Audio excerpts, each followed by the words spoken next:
Chapter 15. A few minutes later, Tom was in the shoal water of the bar, wading towards the Illinois shore. Before the depth reached his middle, he was halfway over. The current would permit no more wading now, so he stuck out confidently to swim the remaining 100 yards. He swam quartering upstream, but still was swept downward rather faster than he had expected. However, he reached the shore finally, and drifted along till he found a low place and drew himself out. He put his hand in his jacket pocket, found his piece of bark safe, and then struck through the woods, following the shore with streaming garments. Shortly before 10 o'clock, he came out into an open place opposite the village, and saw the ferry boat lying in the shadow of the trees and the high bank. Everything was quiet under the blinking stars. He crept down the bank, watching with all his eyes, slipped away into the water, swam 3 or 4 strokes, and climbed into the skiff that did yawl duty at the boat's stern. He laid himself down under the thwarts and waited, panting. Presently the cracked bell tapped, and a voice gave the orders to cast off. A minute or two later the skiff's head was standing high up against the boat's swell, and the voyage was begun. Tom felt happy in his success, for he knew it was the boat's last trip for the night. At the end of a long 12 or 15 minutes the wheels stopped, and Tom slipped overboard and swam ashore in the dusk, landing 50 yards downstream, out of danger of possible stragglers. He flew along unfrequented alleys, and shortly found himself at his aunt's back fence. He climbed over, approached the L, and looked in at the sitting-room window, for a light was burning there. There sat Aunt Polly, Sid, Mary, and Joe Harper's mother grouped together, talking. They were by the bed, and the bed between them and the door. Tom went to the door and began to softly lift the latch. Then he pressed gently, and the door yielded a crack. He continued pushing cautiously, and quaking every time it creaked, till he judged he might squeeze through on his knees. So he put his head through and began, warily. "What makes the candle blow so?" said Aunt Polly. Tom hurried up. "Why, that door's open, I believe." "Why, of course it is. No end of strange things now. Go along and shut it, Sid." Tom disappeared under the bed just in time. He lay and breathed himself for a time, and then crept to where he could almost touch his aunt's foot. "But as I was saying," said Aunt Polly, "he weren't bad, so to say, only mischievous. Only just giddy and harum-scarum, you know. He weren't any more responsible than a colt. He never meant any harm, and he was the best-hearted boy that ever was." And she began to cry. "It was just so with my Joe, always full of his devilment and up to every kind of mischief, but he was just as unselfish and kind as he could be. And laws bless me, to think I went and whipped him for taking that cream, never once recollecting that I throwed it out myself because it was sour, and I never to see him again in this world, never, never, never, poor abused boy." And Mrs. Harper sobbed as if her heart would break.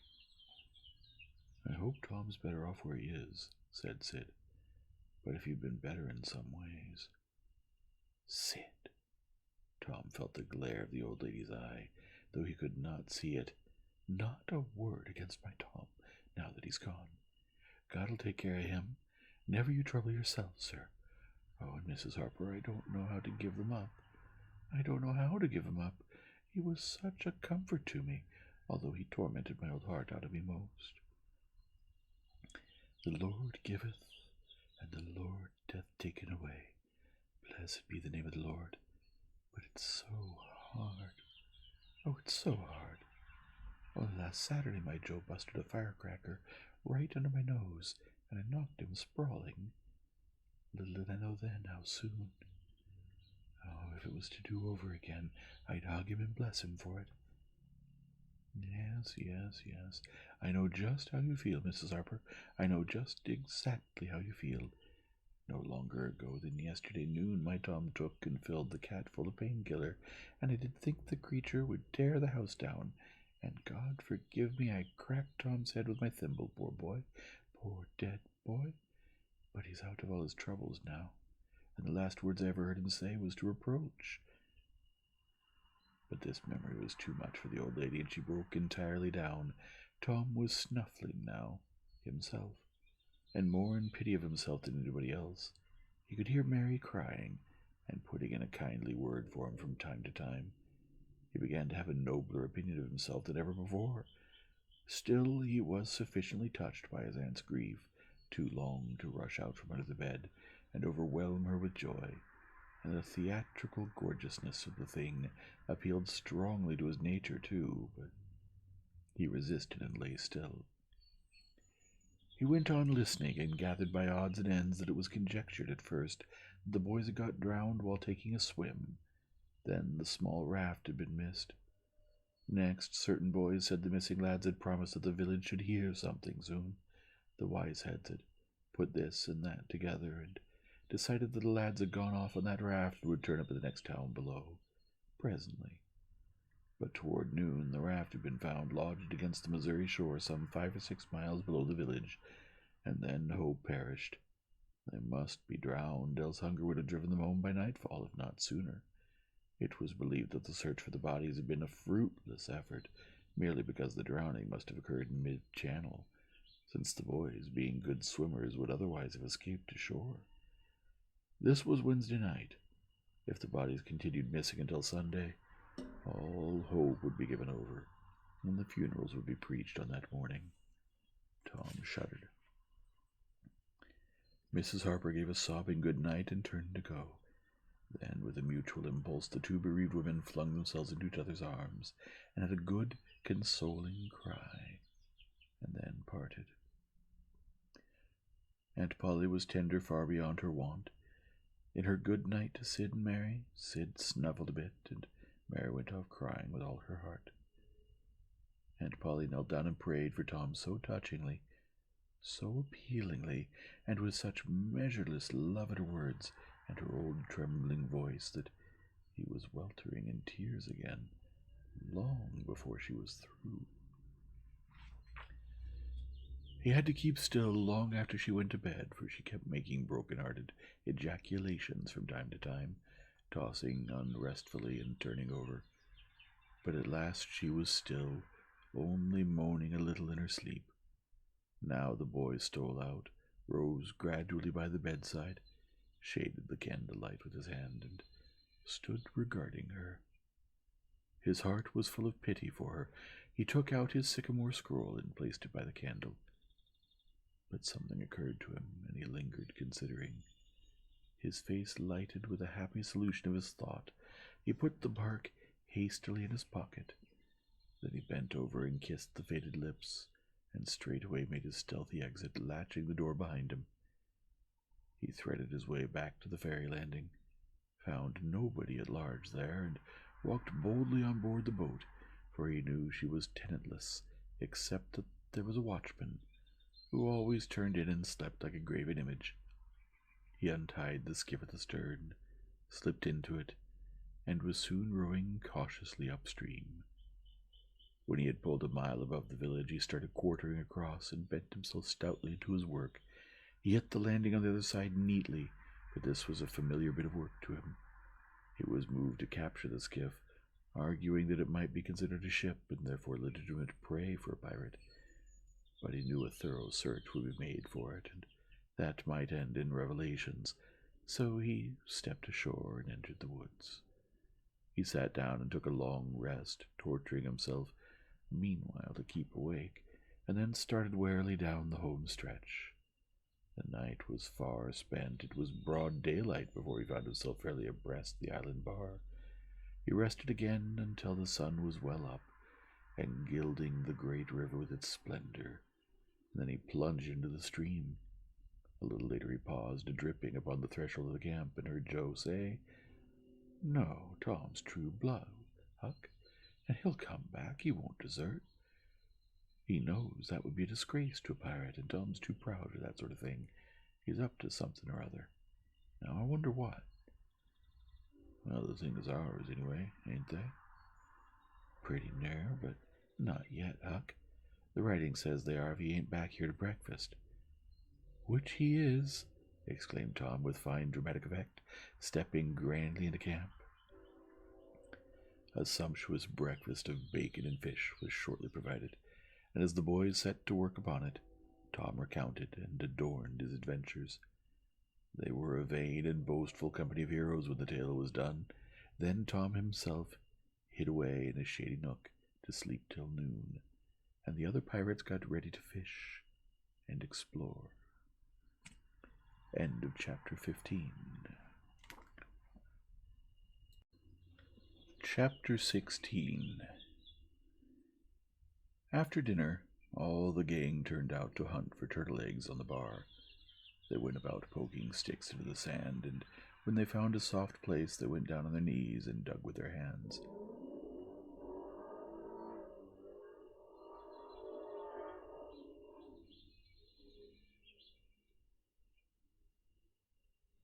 That was a lot of noise. Sometimes they would take 50 or 60 eggs out of one hole. They were perfectly round, white things, a trifle smaller than an English walnut. They had a famous fried egg feast that night, and another on Friday morning. After breakfast, they went whooping and prancing out on the bar, and chased each other round and round, shedding clothes as they went until they were naked, and then continued the frolic far away up the shoal water of the bar against the stiff current, which latter tripped their legs from under them from time to time, and greatly increased the fun. And now and then they stooped in a group and splashed water in each other's faces with their palms, gradually approaching each other with averted faces to avoid the strangling sprays, and finally gripping and struggling till the best man ducked his neighbor, and then they all went under in a tangle of white legs and arms, and came up blowing, sputtering, laughing, and gasping for breath at one and the same time. When they were well exhausted, they would run out and sprawl on the dry, hot sand, and lie there and cover themselves up with it, and by break for the water again and go through the original performance once more. Finally it occurred to them that their naked skin represented flesh-colored tights very fairly, so they drew a ring in the sand and had a circus with 3 clowns in it, for none would yield this proudest post to his neighbor. Next they got their marbles and played knucks and ring-daw and keeps till that amusement grew stale.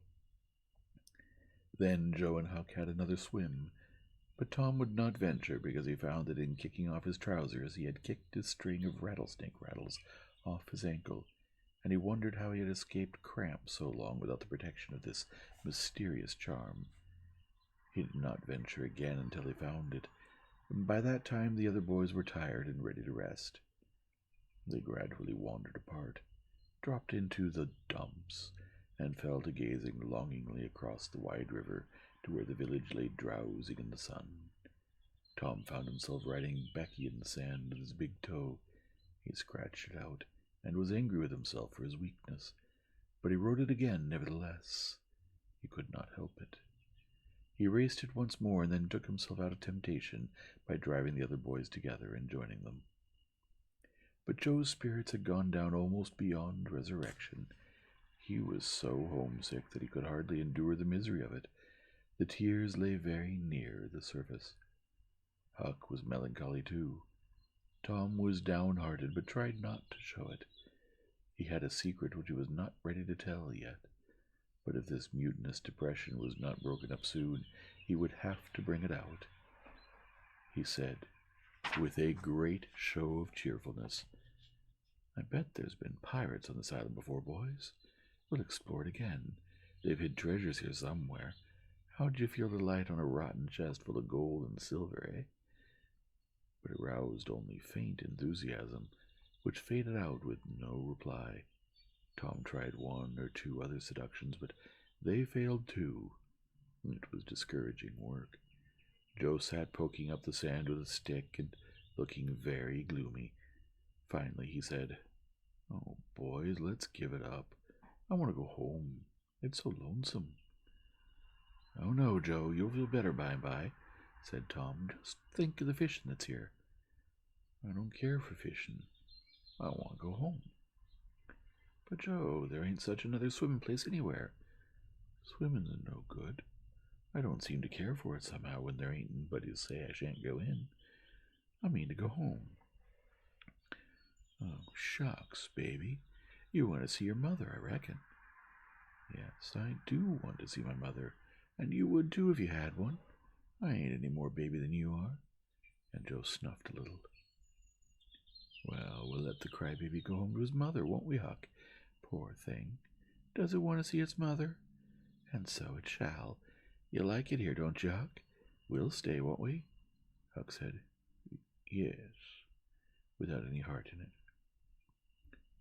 I'll never speak to you again as long as I live, said Joe, rising. There now. And he moved moodily away and began to dress himself. Who cares? Said Tom. Nobody wants you to. Go along home and get laughed at. Now, you're a nice pirate. Huck and me ain't crybabies. We'll stay, won't we, Huck? Let him go if he wants to. I reckon we can get along without him, perhaps. But Tom was uneasy, nevertheless, and was alarmed to see Joe go so sullenly on with his dressing. And then it was discomforting to see Huck eyeing Joe's preparations so wistfully and keeping up such an ominous silence. Presently, without a parting word, Joe began to wade off toward the Illinois shore.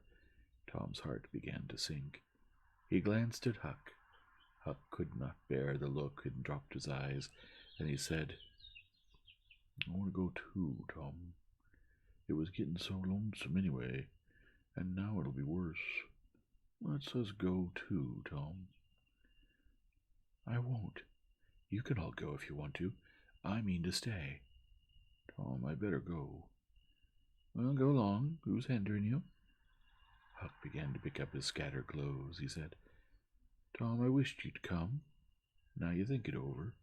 We'll wait for you when we get to shore.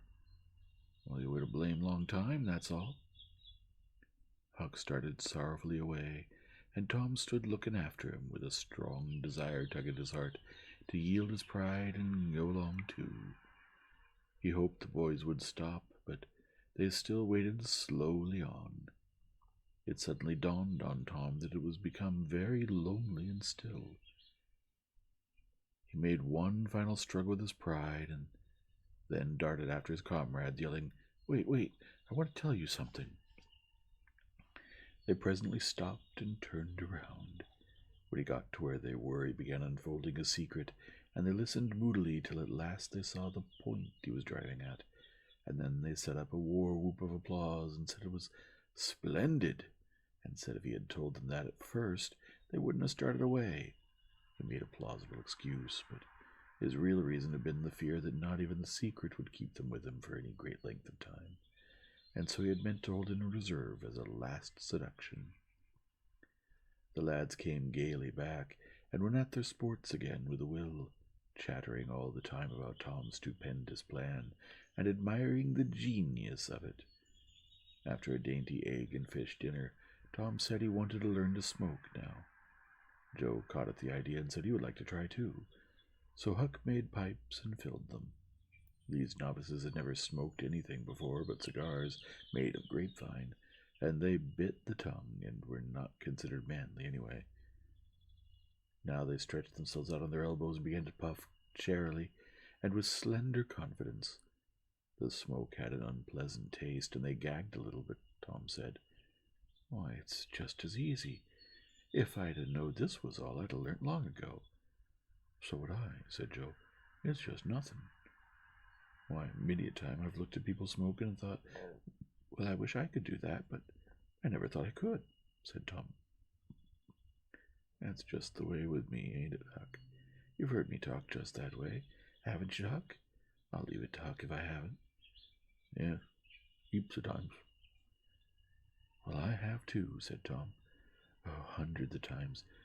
Once down by the slaughterhouse. Don't you remember, Huck? Bob Tanner was there, and Johnny Miller, and Jeff Thatcher when I said it. Don't you remember, Huck, about me saying that?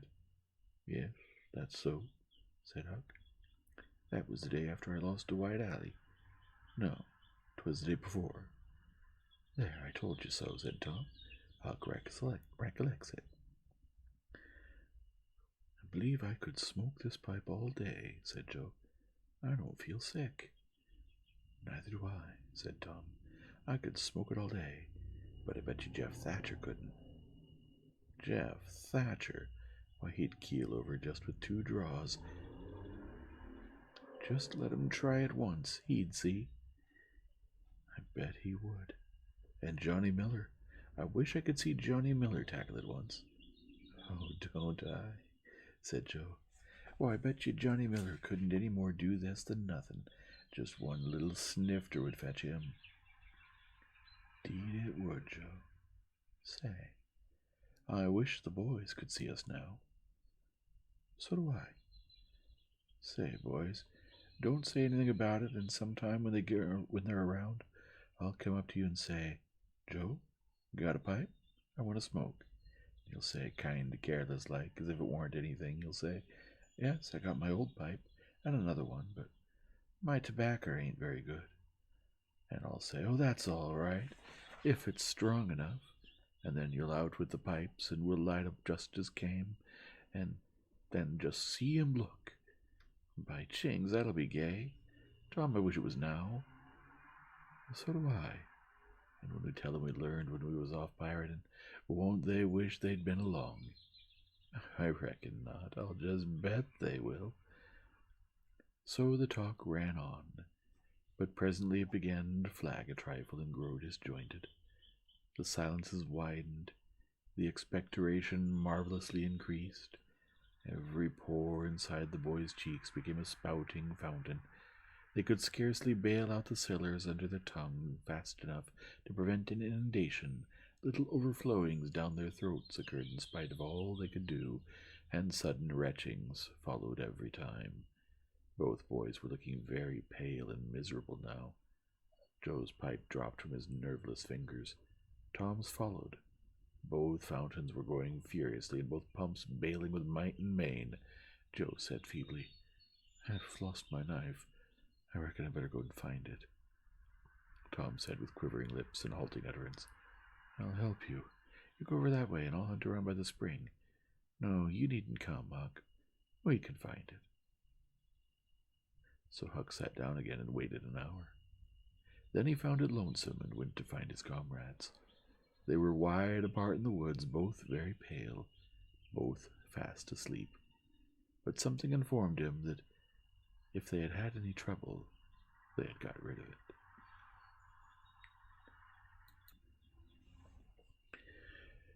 They were not talkative at supper that night. They had a humble look, and when Huck prepared his pipe after the meal and was going to prepare theirs, they said no, and they were not feeling very well. Something they ate at dinner had disagreed with them. About midnight Joe awoke and called the boys. There was a brooding oppressiveness in the air that seemed to bode something. The boys huddled themselves together and sought the friendly companionship of the fire, though the dull, dead heat of the breathless atmosphere was stifling. They sat still, intent and waiting. The solemn hush continued. Beyond the light of the fire, everything was swallowed up in the blackness of darkness. Presently there came a quivering glow that vaguely revealed the foliage for a moment and then vanished. By and by another came, a little stronger, then another. Then a faint moan came sighing through the branches of the forest, and the boys felt a fleeting breath upon their cheeks, and shuddered with the fancy that the spirit of the night had gone by. There was a pause. Now a weird flash turned night into day, and showed every little grass blade, separate and distinct, that grew about their feet, and it showed 3 white, startled faces, too. A deep peal of thunder went rolling and tumbling down the heavens, and lost itself in sullen rumblings in the distance. A sweep of chilly air passed by, rustling all the leaves and snowing in the flaky ashes broadcast about the fire. Another fierce glare lit up the forest, and an instant crash followed that seemed to rend the treetops right over the boys' heads. They clung together in terror in the thick gloom that followed. A few big raindrops fell pattering upon the leaves. "Quick, boys, go for the tent!" exclaimed Tom. They sprang away, stumbling over roots and among vines in the dark, no two plunging in the same direction. A furious blast roared through the trees, making everything sing as it went. One blinding flash after another came, and peal on peal of deafening thunder. And now a drenching rain poured down, and the rising hurricane drove it in sheets along the ground. The boys cried out to each other, but the roaring wind and the booming thunder blast drowned their voices utterly. However, one by one they straggled in at last and took shelter under the tent, cold, scared, and streaming with water, but to have company in misery seemed something to be grateful for. They could not talk, the old sail flapped so furiously, even if the other noises would have allowed them. The tempest rose higher and higher, and presently the sail tore loose from its fastenings and went winging away on the blast. The boys seized each other's hands and fled, with many tumblings and bruises, to the shelter of a great oak that stood upon the river bank. Now the battle was at its highest. Under the ceaseless conflagration of lightning that flamed in the skies, everything below stood out in clean-cut and shadowless distinctness. The bending trees, the billowy river, white with foam, the driving spray of spoon flakes, the dim outlines of the high bluffs on the other side, glimpsed through the drifting cloud rack and the slanting veil of rain.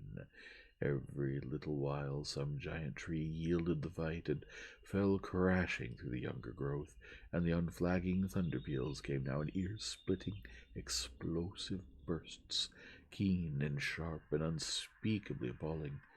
The storm culminated in one matchless effort that seemed likely to tear the island to pieces, burn it up, drown it to the tree-tops, blow it away, and deafen every creature in it, all at one and the same moment.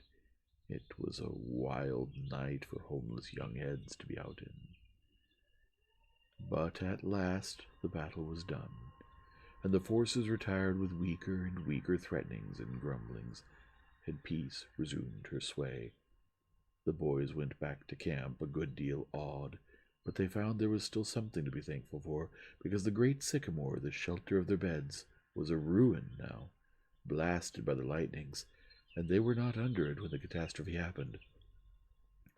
Everything in camp was drenched, the campfire as well, for they were but heedless lads like their generation, and had made no provision against rain. Here was matter for dismay, for they were soaked through and chilled. They were eloquent in their distress, but they presently discovered that the fire had eaten so far up under the great log it had been built against, where it curved upward and separated itself from the ground, that a handbreadth or so of it had escaped wetting. So they patiently wrought until, with sheds and bark gathered from the undersides of sheltered logs, they coaxed the fire to burn again. Then they piled on great dead boughs till they had a roaring furnace, and were glad-hearted once more. They dried their boiled ham and had a feast, and after that they sat by the fire and expanded and glorified their midnight adventure until morning, for there was not a dry spot to sleep on anywhere around. As the sun began to steal in upon the boys, drowsiness overcame them, and they went out on the sandbar and lay down to sleep. They got scorched out by and by, and drearily set about getting breakfast. After a meal they felt rusty and stiff-jointed, and a little homesick once more. Tom saw the signs, and fell to cheering up the pirates as well as he could, but they cared nothing for marbles, or circus, or swimming, or anything. He reminded them of the imposing secret and raised a ray of cheer. While it lasted, he got them interested in a new device. This was to knock off being pirates for a while and be Indians for a change. They were attracted by this idea, so it was not long before they were stripped and striped from head to heel with black mud, like so many zebras, all of them chiefs, of course, and then they went tearing through the woods to attack an English settlement. By and by they separated into 3 hostile tribes, and darted upon each other from ambush, and with dreadful war-whoops killed and scalped each other by thousands. It was a gory day. Consequently, it was an extremely satisfactory one. They assembled in camp toward supper-time, hungry and happy, but now a difficulty arose. Hostile Indians could not break the bread of hospitality go together without first making peace, and this was a simple impossibility without smoking a pipe of peace. There was no other process they had ever heard of. 2 of the savages almost wished they had remained pirates. However, there was no other way, so with such a show of cheerfulness as they could muster, They called for the pipe and took their whiff as it passed in due form. And behold, they were glad then that they had gone into savagery, for they had gained something. They found that they could now smoke a little without having to go and hunt for a lost knife. They did not get sick enough to be seriously uncomfortable. They were not likely to fool away this high promise for lack of effort. No, they practiced cautiously after supper with right fair success, and so they spent a jubilant evening. They were prouder and happier in their new requirement than they would have been in the scalping and skinning of the Six Nations. We will leave them to smoke and chatter and brag, since we have no further use for them at present. End of chapter 16.